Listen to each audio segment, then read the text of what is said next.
Hello बच्चों, आज की इस वीडियो में हम लोग बात करेंगे कि जो गुणसूत्र होते हैं, जो क्रोमोसोम्स होते हैं, उनसे जो डिसऑर्डर होते हैं उसके बारे में। ठीक है। जब मैं लाइव सेशन ले रहा था संडे को 10 बजे लाइव, तो उसमें एक हमारी स्टूडेंट है सुमन, उन्होंने हमसे यही क्वेश्चन पूछा था कि सर पटाऊ सिंड्रोम क्या होता है, पटाऊ टर्नर सिंड्रोम ऐसा कुछ पूछा था। तो हमने उनको लाइव में डांट दिया था और हमें लगा था कि वो हमारा मतलब परीक्षा ले रही है ऐसा कुछ। ठीक है। तो सुमन, आई रियली सॉरी बच्चे। ठीक है, तुमको नहीं समझ आया था, मैं तुमको फिर से समझा दूंगा। ठीक है। तो चलिए सभी बच्चों को आज हम बताएंगे कि आनुवांशिक जो बीमारी होती है, ठीक है, क्या बीमारी, आनुवांशिक बीमारी, उसके बारे में। ठीक है। तो गुणसूत्रों के विकार, जो गुणसूत्र से विकार होते हैं, गुणसूत्र से विकार, और इस विकार को हम लोग रोग के नाम से जानते हैं, डिजीज़ के नाम से जानते हैं। आपको पता है कि जो क्रोमोसोम होता है वो ऐसा होता है, मैंने आपको लेक्चर में बताया था। ठीक है। और मैंने आपको ये भी बताया था कि जो क्रोमोसोम होता है, जब हम उसको कट करते हैं तो हमको क्या मिलता है, हमको डीएनए मिलता है। क्रोमोसोम मनुष्यों में कितने होते हैं? मनुष्यों में जो क्रोमोसोम की संख्या होती है वो होती है 46, और अगर इसको ऐसे देखा जाए तो ये होते हैं 23 जोड़े। ठीक है। 23 जोड़े क्रोमोसोम होते हैं, 46 क्रोमोसोम होते हैं। अगर 46 क्रोमोसोम किसी व्यक्ति में होंगे तो व्यक्ति हमको ऐसा दिखेगा। ठीक है, ऐसा मतलब बिल्कुल आप लोगों की तरह, मेरी तरह, बिल्कुल ठीक ठाक, है ना। और अगर ये 46 बढ़ के 47 हो गए तो व्यक्ति पता कैसे दिखेगा, ऐसा दिख गया। और अगर ये 45 ही रह गए तो व्यक्ति ऐसा दिखने लगेगा। ठीक है। यानी कि अगर एक या दो क्रोमोसोम इधर उधर हटते हैं तो क्या होता है, डिसऑर्डर हो जाता है। ठीक है, बीमारी हो जाती है। तो हम वही चीज को पढ़ेंगे। अब देखिए, क्रोमोसोम होते हैं कितने, 23 जोड़े। अगर किसी व्यक्ति में 23 जोड़े ना होकर के 22 जोड़े क्रोमोसोम होते हैं, कितने जोड़े, 22 जोड़े। अगर किसी व्यक्ति में 23 जोड़े ना होकर के 22 जोड़े होते हैं तो उसको हम लोग, ये जो देखिए 23 जोड़े हैं, 23 जोड़े में, सॉरी 23 जोड़े यहाँ पे लिख लेते हैं, 23 जोड़े में जो 22 जोड़े होते हैं वो होते हैं हमारे ऑटोसोम। ऑटोसोम का मतलब अलिंग गुणसूत्र। कौन से गुणसूत्र, अलिंग गुणसूत्र। और जो हमारा एक जोड़ा होता है वो होता है हमारा सेक्स क्रोमोसोम। सेक्स क्रोमोसोम जिसको बोलते हैं लिंग गुणसूत्र। ठीक है। तो गुणसूत्र हमारे दो प्रकार के होते हैं, एक होता है ऑटोसोम और दूसरा होता है सेक्स क्रोमोसोम। ठीक है। ठीक है, क्लियर है यहाँ तक किसी बच्चे को कोई दिक्कत? सभी बच्चे समझ पा रहे हैं ना, कोई दिक्कत तो और नहीं आ रही? अब देखिए, अब एक होता है एकादि सूत्रता, एक वर्ड आता है एकादि सूत्रता। एकादि सूत्रता का मतलब क्या होता है?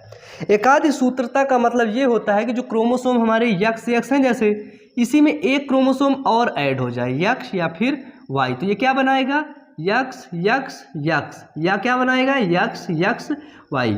जनरली हमको क्रोमोसोम कितने होने चाहिए? ठीक कहा बच्चे, 2 क्रोमोसोम होने चाहिए। यहाँ पे तो 3 क्रोमोसोम आ गए, यानी कि कुछ डिसऑर्डर हो गया। ठीक है। अगर 3 क्रोमोसोम आ जाते हैं तो उस चीज को हम लोग बोलते हैं एकादि सूत्रता। ठीक है। अगर 3 क्रोमोसोम आ जाते हैं तो उसको हम लोग बोलते हैं एकादि सूत्रता। इसमें क्या होता है, एक गुणसूत्र अधिक हो जाता है। याद रखना, एकादि सूत्रता में बच्चे क्या होता है, एक गुणसूत्र अधिक हो जाता है। ठीक है बच्चे। ठीक है, आगे चले। नेक्स्ट आता है एकल सूत्रता। क्या होता है, एकल सूत्रता। ठीक है, एकादि सूत्रता एंड एकल सूत्रता। ठीक है। एकल सूत्रता में क्या होता है, जैसे हमको यहाँ पे 2 क्रोमोसोम होने चाहिए, लेकिन जो नया जो जनरेशन आ रही है हमारे, वहाँ पे 2 क्रोमोसोम ना होकर के एक ही क्रोमोसोम हो रहा है, यानी कि यहाँ पे एक गुणसूत्र कम हो जा रहा है। ठीक है, एक गुणसूत्र कम। जब एक गुणसूत्र कम होता है देन हम उसको बोलते हैं एकल सूत्रता, और जब एक गुणसूत्र ज्यादा हो जाता है फिर उसको बोलते हैं एकादि सूत्रता। एकादि मतलब एक से अधिक गुणसूत्र बढ़ जाना। ठीक है, चले अब देखते हैं जेनेटिक डिसऑर्डर इन ह्यूमन। क्या देखेंगे, genetic disorder, genetic disorder, genetic disorder in human. तो बच्चे बड़े प्यार से समझा दूंगा, सभी चीज़ समझ में आने वाली है। पहला सिंड्रोम, व्हाट इज सिंड्रोम? अगर आपसे पूछ लिया जाए कि सिंड्रोम क्या होता है, सिंड्रोम का मतलब भी होता है बच्चे बीमारी। अब वो कौन सी बीमारी? आनुवांशिक बीमारी। ठीक है, अपन लोग आनुवांशिक बीमारी को सिंड्रोम के नाम से जानते हैं। किस नाम से बच्चे? सिंड्रोम के नाम से। यदि हमको जेनेटिक डिसऑर्डर हुआ है देन हम लोग किस नाम से जानेंगे? आनुवांशिक बीमारी, जेनेटिक डिजीज। ठीक है, चलिए पहला आता है, हम लोग पढ़ते टर्नर सिंड्रोम। क्या पढ़ते हैं? पहला पढ़ते हम टर्नर सिंड्रोम। ठीक है, देखिए टर्नर सिंड्रोम में क्या होता है। टर्नर सिंड्रोम में बच्चे इसमें 45 गुणसूत्र होते हैं। अगर पूछ लिया जाए टर्नर सिंड्रोम में कितने गुणसूत्र, क्या जवाब दोगे? 45 गुणसूत्र। अब गुणसूत्र की संख्या होनी कितनी चाहिए? सही बोल रहे हो, 46 होनी चाहिए। 46 ना होकर के 45 है। 45 मतलब एक गुणसूत्र कम हो गया, तो इसमें क्या हुआ? एकल सूत्रता। ठीक है, एकल सूत्रता हुआ। अब ये गुणसूत्र किसमें लगभग होता है? तो ये होता है मेल में। ठीक है, जनरली टर्नर सिंड्रोम मेल के एक्स गुणसूत्र एक तो कम हो जाता है। ठीक है, और ये फीमेल में जनरली नहीं, मतलब नहीं होता है। ठीक है, मतलब ना के बराबर, है ना। मेल में लगभग ये मेल में नहीं पाया जाता है और फीमेल में ये देखने को मिलता है। ठीक है, फीमेल में ये देखने को मिलता है टर्नर सिंड्रोम। 46 गुणसूत्र होने चाहिए, लेकिन उनमें से एक घट गए, तो कितने बचे? 45 गुणसूत्र बचे। अब इस गुणसूत्र का लक्षण क्या होता है? जब ये आएगा तो ये गुणसूत्र अपना लक्षण किस प्रकार प्रदर्शित करेगा? पहला नंबर लक्षण आएगा कि शारीरिक विकास घट जाता है। इसके होने से जो शारीरिक विकास होता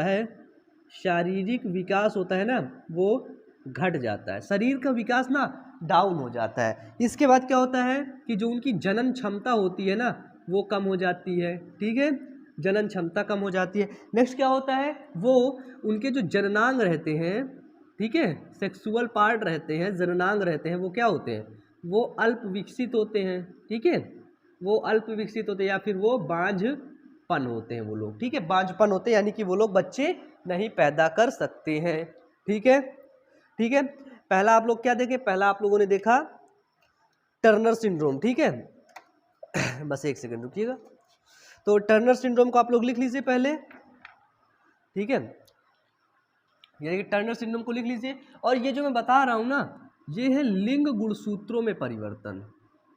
लिंग गुणसूत्रों में परिवर्तन द्वारा। ठीक है, किसके परिवर्तन द्वारा? लिंग गुणसूत्रों में परिवर्तन द्वारा। लिंग गुणसूत्र कौन से हैं? ये वाले लिंग गुणसूत्र। अगर मेल का देखा जाए, मेल का लिंग गुणसूत्र कौन सा है? तो वो है हमारा XY। और अगर फीमेल का लिंग गुणसूत्र देखा जाए तो वो कौन सा है? XX। इन्हीं में चेंजेस हो जाते हैं, तब होता है टर्नर सिंड्रोम। ठीक है, नेक्स्ट पढ़ो। नेक्स्ट आता है हमारा एडवर्ड सिंड्रोम। ठीक है, एडवर्ड सिंड्रोम। एडवर्ड सिंड्रोम में क्या होता है? एडवर्ड सिंड्रोम में 18वें जोड़े गुणसूत्र में एकाधी सूत्रता।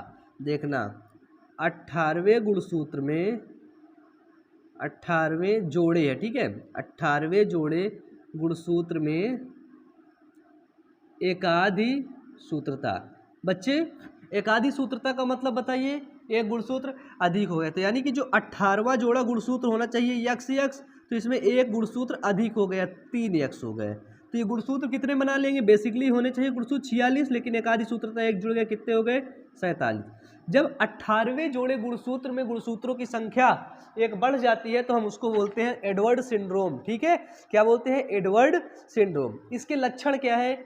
इसके लक्षण लिख लीजिए कि इनकी गर्दन छोटी होती है। ठीक है, एडवर्ड सिंड्रोम के जो लक्षण होते हैं, गर्दन छोटी होती है। ठीक है, जो नाक होता है ना, वो चोंच के समान होता है। किसके समान? चोंच होती है ना, बंदर की। ठीक है, उसकी चोंच के समान। इसके बाद अंगूठा उन लोगों का छोटा होता है। जो कान होते हैं ना, हमारे कान छोटे हैं कि नहीं? ठीक है, छोटे ही है ना, तुम लोग छोटे हैं, उनके कान लंबे लंबे होते हैं। समझ जाना, एडवर्ड सिंड्रोम से वो संक्रमित है। ठीक है बच्चे, ऊपर का तुम लोग लिख लो, ऊपर का मैं मिटा देता हूँ थोड़ा सा। ठीक है, चलो इसको मिटा दूँ।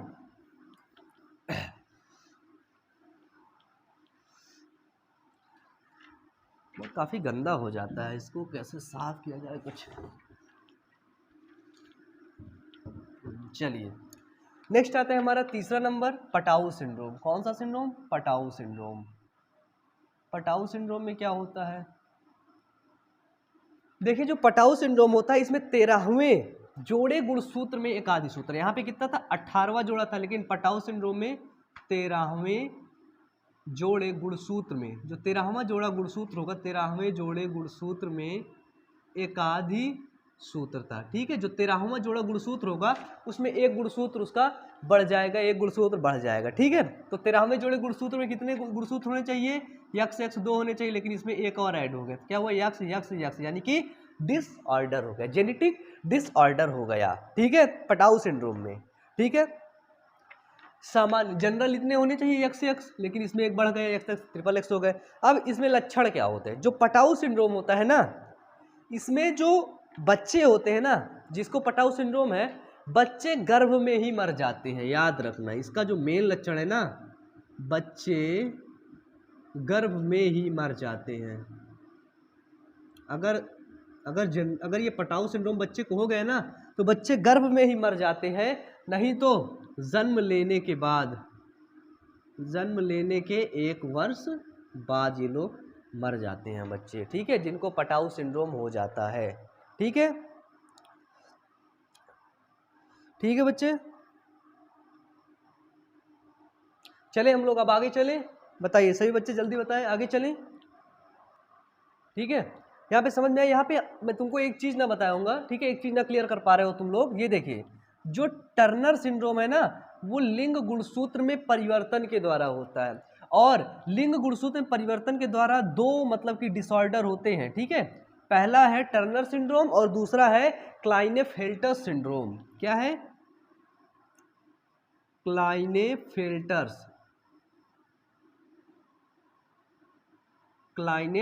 सिंड्रोम। ठीक है, हेडिंग डाल के ऐसे लिखना। ठीक है, कि लिंग गुणसूत्रों में परिवर्तन के द्वारा टर्नर सिंड्रोम, ये दूसरा नंबर नहीं डालना बच्चे, फिर क्लाइनेफेल्टर सिंड्रोम। ठीक है, थोड़ा सा बता नहीं पाया तुम लोगों को, याद रखना इस चीज को, कि लिंग गुणसूत्र में परिवर्तन के द्वारा पहले टर्नर सिंड्रोम होता है, फिर क्लाइनेफेल्टर सिंड्रोम हो सकता है। क्लाइनेफेल्टर सिंड्रोम में क्या होता है कि गुणसूत्रों की एकाधि सूत्रता इसमें भी होती है। इसमें क्या होता है? इसमें कम हो जाता है। इसमें क्या होता है? इसमें भी गुणसूत्रों की एकाधि सूत्रता। ठीक है, क्लाइनेफेल्टर सिंड्रोम में भी गुणसूत्र बढ़ जाते हैं। ठीक है, अगर हमको 46 गुणसूत्र होना चाहिए, एक जुड़ गया, कितना हो गया? 47 क्रोमोसोम हो गए, तब हम जान जाएंगे कि वो क्लाइनेफेल्टर सिंड्रोम हो गया। और ये सिंड्रोम बेसिकली जैसे नर में होगा तो यक्स यक्स होते हैं, इसमें वाई क्रोमोसोम आकर के मिल जाएगा, तो क्या बनाएगा? यक्स यक्स वाई, जबकि एक बनाना चाहिए। क्या बनाना चाहिए? या तो यक्स यक्स बनाए या तो फिर यक्स वाई बनाए, लेकिन ये तीनों बना लेता है। ठीक है, अब देखिए, ठीक है, अगर देखिए, अगर यक्स एक्स क्रोमोसोम है, अगर इनमें वाई क्रोमोसोम फ्यूज करता है ना, हमको पता है कि अगर ये यक्स यक्स क्रोमोसोम है, अगर इसमें वाई फ्यूज करेगा जाकर के, वाई इसके साथ जाकर के मिलेगा, तो वाई गुणसू, वाई को पता है हमको वाई कैसा है? वाई होती है लड़की। ठीक है, जब लड़की पैदा होगी तो वाई होगा। तो इधर ही क्या होगा कि शरीर तो पुरुषों के समान होगा, लेकिन वो अल्प विकसित मादा होगी, मादा के समान भी थोड़ा थोड़ा उसको शरीर हो जाएगा। और अगर यक्स जाएगा, यक्स यक्स यक्स, तो फिर क्या होगा? उसको वो अल्प विकसित पुरुष होगा। ठीक है, चलें बच्चे, अब आते हैं नेक्स्ट हमारे, ये हो गया लिंग गुणसूत्रों में परिवर्तन के द्वारा। ठीक है, अब हम लोग देखेंगे अलिंग गुणसूत्रों में परिवर्तन के द्वारा। किस पर? अलिंग गुणसूत्रों में परिवर्तन द्वारा। तो अलिंग गुणसूत्र में परिवर्तन द्वारा पहला देख लो, एडवर्ड सिंड्रोम बता दिया, दूसरा पटाऊ सिंड्रोम बता दिया। ठीक है, अब तीसरा आता है हमारा सभी बच्चों का प्यारा डाउन सिंड्रोम। कौन सा syndrome? Downs syndrome. Downs syndrome. ठीक है बच्चे, कौन सा सिंड्रोम? Down syndrome. अब देखिए, डाउन सिंड्रोम में क्या होता है? डाउन सिंड्रोम में 21वें जोड़े, याद रखना सुमन, बेसिकली ठीक है बच्चे, उस दिन तुम्हें बोल दिया था, मुझे थोड़ा सा फीवर था और थोड़ा सा मैं बुरा फील कर गया था उतनी समय। ठीक है, इसलिए बोला था, उसके लिए मैं सॉरी बोलता हूँ तुमसे। ठीक है, और बहुत जल्दी देखो वीडियो भी आ गए। डाउन सिंड्रोम में क्या होता है कि 21वें जोड़े गुणसूत्र, 21वें जोड़े गुणसूत्र में एकाधि सूत्रता क्या होती है? 21वें जोड़े गुणसूत्र में क्या होता है? एकाधि सूत्रता। एकादि सूत्रता। ठीक है, डाउन सिंड्रोम क्या होता है? 21वें जोड़े गुणसूत्र में एकादि सूत्रता। 21वें जोड़े गुणसूत्र में 2 होने चाहिए, लेकिन एकादि सूत्र 1 बढ़ गए, या तो x बढ़ गया या तो y बढ़ गया। तो क्या बन गया? x बन गया, या फिर x y बन गया। अब इतना बन गया तो यानी कि डिसऑर्डर हो गया। ठीक है, बताइए बच्चे, सभी बच्चे से कह रहा हूं कि इसमें क्या नहीं समझ में आया डाउन सिंड्रोम में। हमको पता है, हमको क्या पता है कि 23 प्रकार के हमारे गुणसूत्र होते हैं, 23 जोड़ी गुणसूत्र। जैसे हम लोग ये समझ लिए, ये हुआ 1 जोड़ी, ये हुआ 2 जोड़ी, ठीक है, ये हुआ 1 जोड़ी, ठीक है। इसी तरह 23 प्रकार के गुणसूत्र होते हैं, ठीक है, समझ लो। ये हुआ दूसरा जोड़ी, इसे 23 प्रकार के। जब 21वां जोड़ा गुणसूत्र आएगा ना, तो 21वें जोड़े गुणसूत्र में एक गुणसूत्र और ऐड हो जाएगा। समझ लो ये है हमारा 21वां जोड़ा गुणसूत्र, तो इसमें एक गुणसूत्र और ऐड हो गया, ये देखो। जबकि रहना चाहिए 2, हो गया 3, तो हो गया डाउन सिंड्रोम। जिसको बच्चे डाउन सिंड्रोम हो जाता है ना, तो इसके लक्षण क्या है? डाउन सिंड्रोम में उसका चेहरा ना मंगोलो जैसा हो जाता है, और माथा चौड़ा हो जाता है, गर्दन छोटी हो जाती है, ठीक है। और वो मानसिक रूप से ना बच्चे, वो लोग मानसिक रूप से अल्प विकसित होते हैं। जिनको डाउन सिंड्रोम हो जाता है ना, वो मानसिक रूप से अल्प विकसित होते हैं। ठीक है, तो आज आप लोगों ने पढ़ा कि आनुवांशिक से होने वाले, जो गुणसूत्र से होने वाले विकार और रोग। तो पढ़ करके कैसा लगा? और यदि आप लोग मेरे नए बच्चे हैं, ठीक है, नए बच्चे देख रहे हैं, तो सारे बच्चों को मैं ना पूरा फुल चैप्टर पढ़ा चुका हूँ, और वो प्लेलिस्ट पर अपलोड है। आज थोड़ा वॉइस का इशू आ रहा है। वॉइस का इशू इसलिए आ रहा है क्योंकि कई दिन से लगातार फीवर आ रहा है। ठीक है, तो चलिए फिर मिलते हैं अगले वीडियो में। तब तक के लिए पढ़ते रहिए, मेहनत करते रहिए। Wish you all the best. Thank you.